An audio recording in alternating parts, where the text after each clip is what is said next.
Good afternoon. Today is Thursday. It's the 9th. Yes, 9th. And it's very windy on this road, but I have 7 more days before I get off of my Facebook vacation. And I will be posting this video. First of all, I'd like to say I'm so happy, I'm so blessed, I'm so feeling in awe of my life and what God is doing for us as swag and working with my girl, C-Baby, and a lot of others who are helping us bring the community together. I appreciate that so much. It's not just a dream come true. It's a reality that I think should have been happening a long time ago. I think should have been happening a long time ago. But, in God's time, all things come together for the good who loves the Lord. And I don't say that God is just now doing it.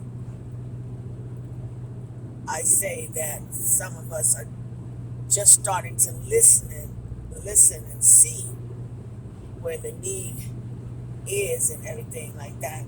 That's just my thinking. But anyway, I'm so happy that we kicked off Black History Month, showing the community where we are and what we are about. And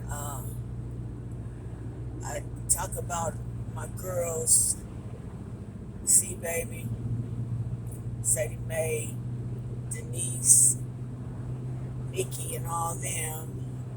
My nieces, Kathy, Kanisha, my son, Shannon, and Dre. I talk about how we all got together back in 2014 and started making this happen. Wanted to bring some solidarity back to life that's missing. And like I always said, it never was a Lena thing. It was a we thing. We all did that. I just talk a lot. I do the most as far as getting out there and making things happen in a way, bringing a community together. But that's basically all I do. The finances and all like that, that's not all on me. I couldn't have done anything without the help of everybody, the manpower, the volunteers that help set up, that donate food and all kind of stuff. Trying to piggyback off the stuff Beverly and Marsha and Edwina and all the old saints used to do it, and some are still doing, but in different respects, But I just had to get out there and do my part. I felt like there was a need, and I thank God that I got the message before it was too late, before my health failed me, and there was not anything I could do about it. But I'm not in the best of health right now, but with what I have going on inside my body, I thank God that it's not stopping me from getting out there and doing what I wanted to do to contribute to the community of Black California. On another note, I finally watched Wakanda Forever. I didn't really want to watch it because I have a thing about the Black Panthers, being raised up in the 60s and all like that. But I think this Black Panther Marvel comics and all like that, I think it takes away a lot from, the Black Panther People's Party organization, because, let me see if that's a cop. When you Google Black Panther, Wakanda come up. not Huey P. Newton, you know. In some search engines, you know, it'll pop up, but for the most part, you have to put in exactly what you want. But if you just put in Black Panther, yeah, Hollywood pops up. And I wanted to see what kind of tribute, if any, that they made to Chadwick Boseman. And I must say, from the beginning and what they did at the end, how they ended it, had me weak as fat. I'm telling you, I was no good. I was sitting up there crying like he was my brother. And even before the Black Panther came out, it was just something about that brother. I didn't even know he was sick. It was something about that brother, his spirit, his persona, the way he handled his characters and everything. And each movie that I saw him in, I did not know that was him. Like James Brown, I did not know that was Chadwick for a long time. When he played in, what is that, the blood or something like that, with all them brothers in the army going to look for that gold. It took me a minute, you know, to realize that was him. When he played that Ma Rainey movie, you know, every character he played in, he transformed it. He transformed it. Oh, I get chills thinking about it. And then when I found out the brother was dying, I was like, no, we need him. We need that kind of juice on the screen, you know? And man, so I did. I saw the second Wakanda. Just for that reason, honestly, just for that reason, because I don't feel no fantasy city or people can equate at all with the fact that the Black Panther Party was the Black Panthers for me, you know, for so many. They tried to feed a community. They tried to lift the community up. They tried to protect the community. They did all of that in real time, real life. Not hopping through no air, not hopping from mountain to mountain, not going underwater, fighting the people and jumping out with whales and no, that's fantasy. That's fantasy. I know it's Hollywood. I know it brought some black people together, but for me, that ain't it. That ain't the business. But I did have to acknowledge the fact that I did see it, and I love the tribute. I love the tribute.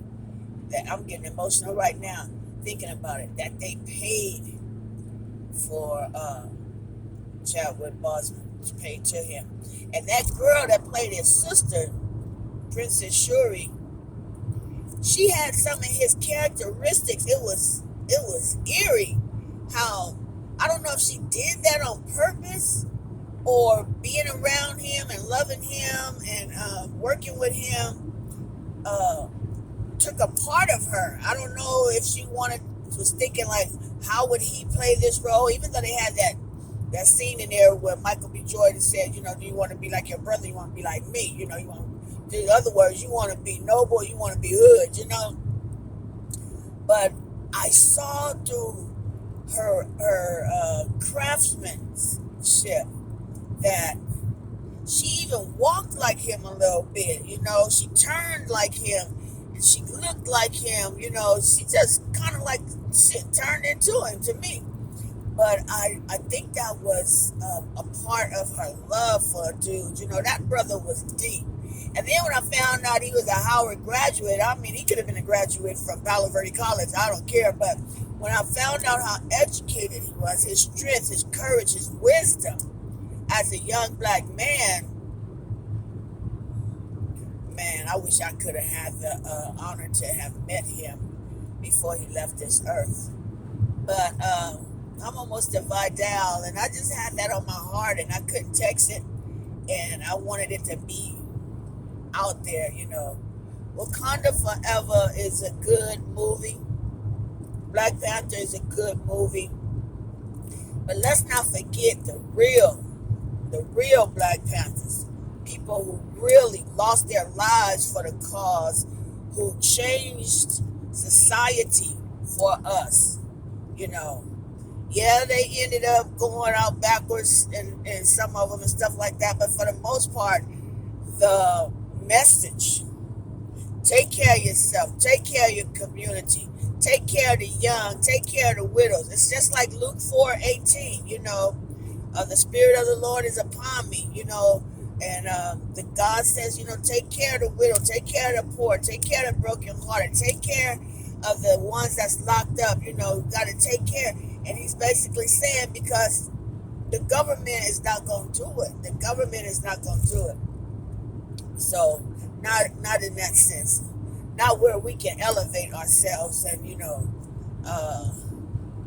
walk this planet we got every right as anybody else. They're not going to allow us to do that. I don't care, till Jesus come. It's not going to be like that. And we have to. We have to take care of ourselves by any means necessary. Because, as you can see on the news, in society, and in the government, they coming for us again.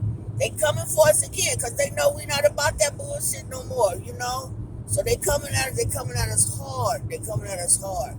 And when I vote Democratic or whatever. But I vote for what's right. And it's hard because the Democrats was Republicans, Republicans was Democrats, and now they both full of boo-boo. You know what I'm saying? So, the fine line is, you have to get out here and study that the laws and then propositions and everything for yourself, because trust me, the fight to vote is real, because there's power in the people. Black, white, brown, red, purple, pink, whatever. The power is in the people. And we need to get more elevated in that state of mind. Instead of like, oh, it ain't going to change nothing. It will change something. If you stop saying that it's not going to change something, it will change something. But anyway, I'm almost at my destination. But yeah, that movie had me kind of jacked up. Only because they did my brother a good farewell. They did him a good farewell, and I like that. But let's not forget the real Black Panthers. Bobby Seale, Huey P. Newton, Angela Davis, even though she wasn't quite affiliated as a Black Panther person, but, she was about the cause. And Eldridge Cleaver, before, all of them tripped out or whatever, but society kind of made that happen. But see, that's what they do. They infiltrate your minds and your neighborhoods and everything like that, and then we just conform to the BS. We conform to the BS, and what they want us to do right now, they want us to weaken us through our kids coming up. They want our kids to be twerking on social media. They want our kids to be out there rapping and doing all that unnecessary stuff that they're doing, and keeping their heads in the games and all like that. I'm not saying that they can't keep their heads in computers and stuff like that, but make it worth something, make it count, because they are new leaders. So if they can't wipe us out, they're gonna wipe our kids out. They're gonna wipe our kids out because we are not raising our kids to be socially minded, economically minded, educationally minded. We're not doing it to the extent. I'm not saying parents are not raising their kids right, don't get me wrong. I'm just saying, as a people, the majority of us are letting our kids go to the wolves. And somebody might get mad, I don't give a damn or whatever, but some of us are just letting our kids run buck-ass wild, and we not giving them anything so they can make it in the future. We're creating what the people want us to create. Non-existent bodies.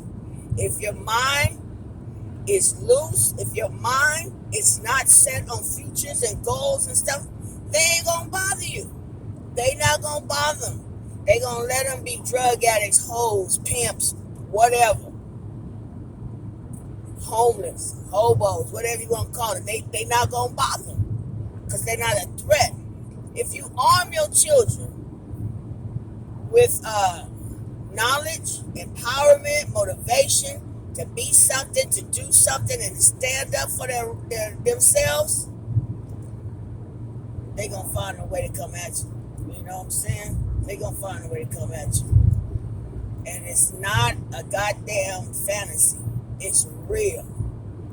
Don't think that the government and its imps is not looking at you. This is no conspiracy, fantasy, or anything like that. This is real talk. They label our kids. They label our kids in school. They label our kids in school. My mother used to be drinking and everything like that, but she'd go up to that school. I don't give a damn if she was drunk. She gonna go up to that school. She gonna set me straight, and she gonna set them teachers straight. And you gotta start listening to your kids, especially if your kids are trying to do something, and they telling you about a teacher that's always on them or something like that. If they not on them for the good, they trying to label them. They trying to label them. And if they see your kid is excelling and some of them other kids are not, they still will not help your child unless somebody really care about them or are involved with their lives. And you as a parent, I myself as a grandparent or whatever, we have to be involved in our kids' life. We have to empower them. We have to arm them with knowledge that's going to bring them through. Because we're not going to be around. We're not going to be around. And if we're not going to be around, and we don't teach them how to stand up for themselves, they going into quicksand. They going into jail. They going into graves. They going into oblivion on the corners. All that stuff. But anyway, I didn't get on here to preach. I don't know where all that came from, but I just wanted to let y'all know Black Panther is okay, but it ain't real. What's real is Black Panthers, the People's Party. That's what we need to be teaching our kids about, things like that. The 10-point program, how to empower themselves, how to read for themselves, how to, I'm at Vidal. I don't need to stop. It's crowded anyway. Yeah, so let me get off of here. I'm at 18 minutes. But, excuse me. Yeah, I need y'all to, I don't know. I don't care if you think I'm crazy or whatever. That's, sorry, but that's, neither here nor there. I just see that, we're using our platforms the wrong way, And even Kanye West, bless his heart, Kanye West is not crazy. Kanye West is trying to get a message out. Some of it is boggled, but it's just like anything else. Just like if you go to an AA meeting, you take what applies to you and set the rest away. It's the same thing with Kanye West. When they start saying somebody crazy and stuff like that, listen to them. They saying some real stuff, And the guy, he has, what are you doing? Way on the desert.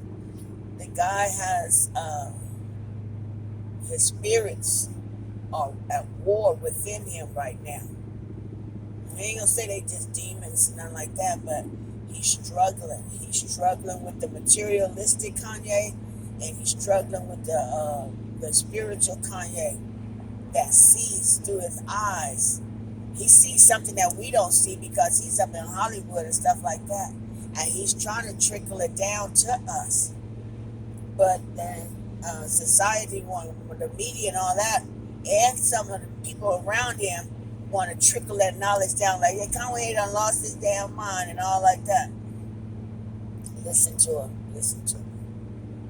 I'm not saying everything he says is valid, but a lot of stuff what he said is valid. Listen to him. All right, y'all. I'm out. Peace out. God bless you.